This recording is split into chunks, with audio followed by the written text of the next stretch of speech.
सारा अपना गन्ना बिरला शुगर मिल को ही बेच देते हैं। यहाँ गन्ना नहीं आ पाता है, इस नाते इस क्रेशर पे काफ़ी असर। पहले यहाँ सैकड़ों की तादाद में यहाँ क्रेशर हुआ करते थे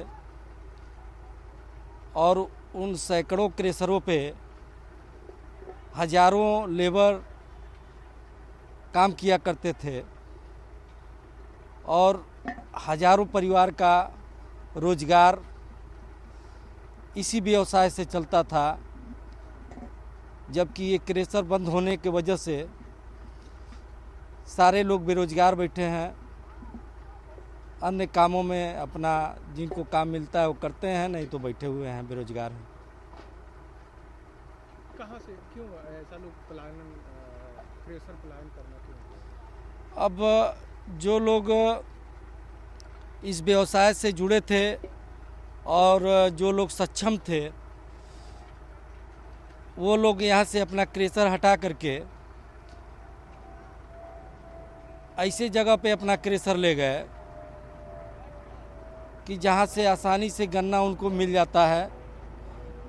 ऐसे जगह अपना क्रेशर उठा के लेके चले गए। बाकी तमाम लोग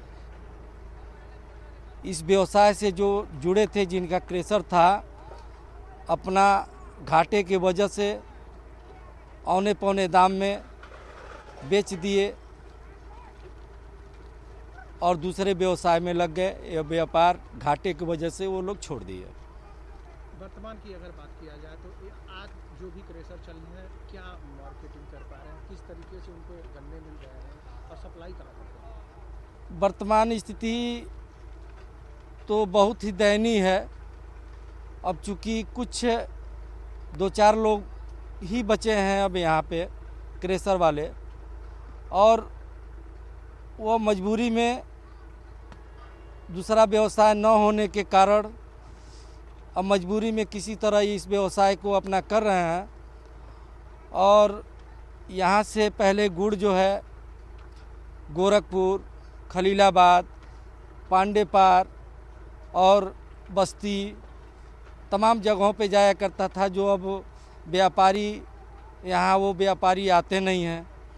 तो मजबूरी है यहाँ कुछ ये सोंठ वाला गुड़ बना करके रोड के किनारे अपना चौकी लगा करके या छोटा छोटा दुकान लगा करके ये लोग उस पर फुटकर सप्लाई किया करते हैं। यही आज इन लोगों का व्यापार है।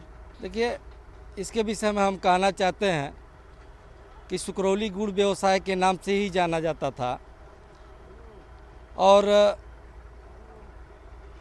बाहर से लोग यात्रा करते थे, करके अगर इस रास्ते से गुजरते थे और वो अगर किसी बस में या किसी गाड़ी में अगर सो जाते थे तो यहाँ की खुशबू से उनको पता चल जाता था कि मैं सुकरौली आ गया हूँ।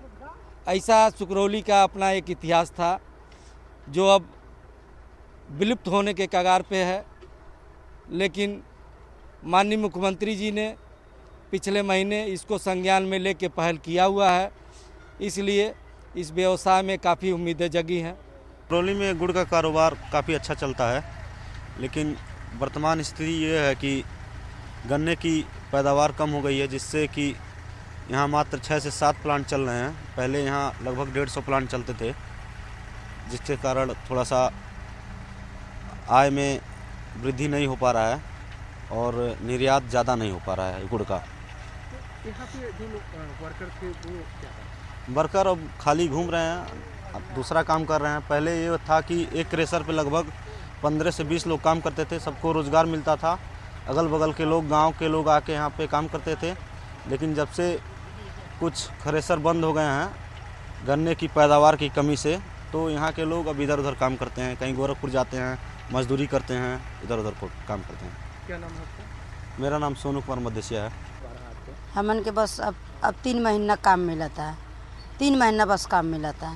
अब पहले 8 महीना काम मिलता रहा है, 6 महीना काम मिलता रहा है।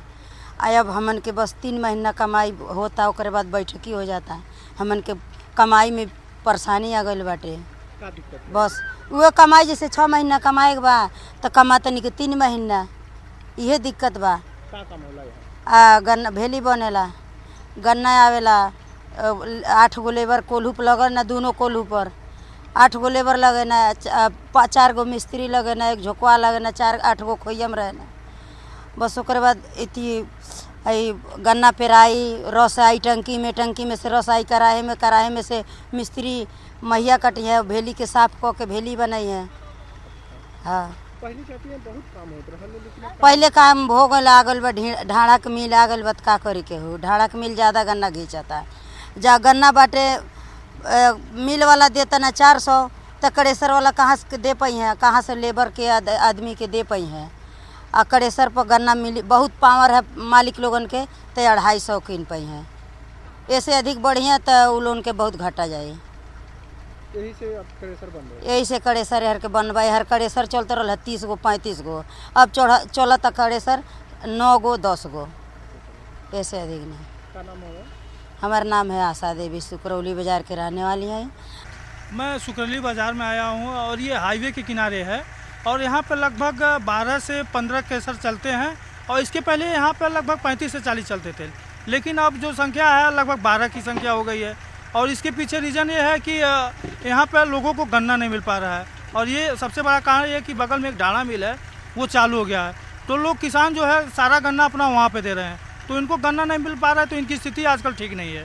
गुड़ की शुद्धता की बात करें अगर, तो हम अगर कहीं किसी दुकान से गुड़ लेते हैं तो गुड़ वो आपको काफ़ी पुराना मिलेगा और वो टेस्टी भी नहीं रहेगा, लेकिन यहाँ से लेने पर ये रहता है कि वो आपको ताज़ा गुड़ मिलेगा। ताज़ा गुड़ के साथ साथ आपको गुड़ में सोंठ वगैरह और मूंगफली, काजू बादाम अपने हिसाब से जो है, मतलब आप आर्डर पे बनवा भी सकते हैं। 5 किलो 10 किलो जो गुड़ खाने के शौकीन होते हैं वो लोग आर्डर पे बनवा के ले आते हैं। पहले की अपेक्षा पहले यहाँ लोगों को रोज़गार ज़्यादा मिल रहा था, आज जो है रोज़गार कम हो गया है और ये एक कर्सर पे कम से कम 20 लोग काम करते हैं, 20 लोग का परिवार चलता है। अब कर्सरों की संख्या 10-12 हो गई, तो ऐसे तो 20 परिवारों का आजीविका ख़त्म हो गया है यहाँ पे। अब देखिए पहले ऐसा था कि क्रेशरें प्लांटें ज़्यादा चलती थीं, उसके अपेक्षा 1/4 ही रह गया, मुश्किल से 7-8 प्लांट ही चल रहा है। और उसका सबसे बड़ा रीज़न ये है कि गन्ने में रिकवरी नहीं है और इधर 2-3 सालों से प्लांट काफ़ी घाटे में भी चल रहा है, इसलिए धीरे धीरे करके लोगों का इससे मोह भंग होता जा रहा है। तो क्या लगता है कि आगे आने वाले दिनों में? अभी देखिए आगे आने वाले दिनों में स्थिति इससे भी बुरी रहेंगी, क्योंकि अभी इस साल जो गन्ना हुआ है वो गन्ना पूरी तरह से सूख चुका है और गन्ने में रिकवरी बेहतर नहीं आ रही है। और सबसे बड़ी बात है कि इस साल तो बुआई बिल्कुल ही नहीं हो रही है, न के बराबर हो रही है। प्लांट की बात छोड़ दीजिए, मिल वाले भी परेशान है, चीनी मिल वाले। और गन्ने की बुआई नहीं होगी तो न चीनी मिल चलेगा और न ही प्लांट चलेगा। इसके पीछे क्या दिख रहा है? अब इसके पीछे प्रकृति का आपदा भी एक तरह से कह सकते हैं कि जैसे इस बार बारिश आ गया, धान भी खराब हो गया, गन्ना भी सूख गया और सही तरीके से किसानों को मतलब उसका पैदावार नहीं मिल रहा है। और दूसरी चीज़, जो प्लांट चलाने वाले हैं उनको भी प्रॉफिट नहीं है। अभी इधर आप देखें तो काफ़ी चीनी मिल भी घाटे में जा रही हैं। तो सरकार को मेरे समझ से इस पर कुछ ऐसी प्लानिंग करनी चाहिए, कुछ ऐसी सब्सिडी दें कि जिससे गुड़ वाले भी खुश रहें, मिल वाले भी खुश रहें और किसानों का भी उनका उचित दाम मिल जाए। और इसके अलावा तो फिलहाल अभी तो सरकार की मतलब गुड़ उद्योग पर भी काफ़ी नज़र है। पहले ये होता था कि आप लाइसेंस नहीं पाते थे यूपी में, लेकिन जब से योगी जी की सरकार है काफ़ी धड़ल्ले से प्लांट के लिए लाइसेंस भी जारी किया जा रहा है कि आप लाइसेंस ले लीजिए और खुल के आप प्लांट चलाइए। और इस पे यही है कि सरकार का थोड़ा सा ध्यान देना चाहिए गुड़ उद्योग पर भी, कि जैसे सब्सिडी हो गया, या मतलब जैसे यहाँ की जो गुड़ हैं विश्व प्रसिद्ध हैं, अमेरिका तक जाते हैं। बाबा रामदेव भी यहाँ के गुड़ की चर्चा कर चुके हैं। और जो भी यहाँ गुड़ बनता है केमिकल रहित, जैसे ये देखिए खुरमा है, गुड़ का ही है, ये इधर आपके ये सोट का गुड़ हो गया जो 60 रुपये 65 रुपये किलो के रेट से जाता है, जिसमें सोट, काली तिल, मरीच, ये सारी चीज़ें इसमें मिला के रखा गया है। मतलब 5-6 वैरायटी का गुड़ है।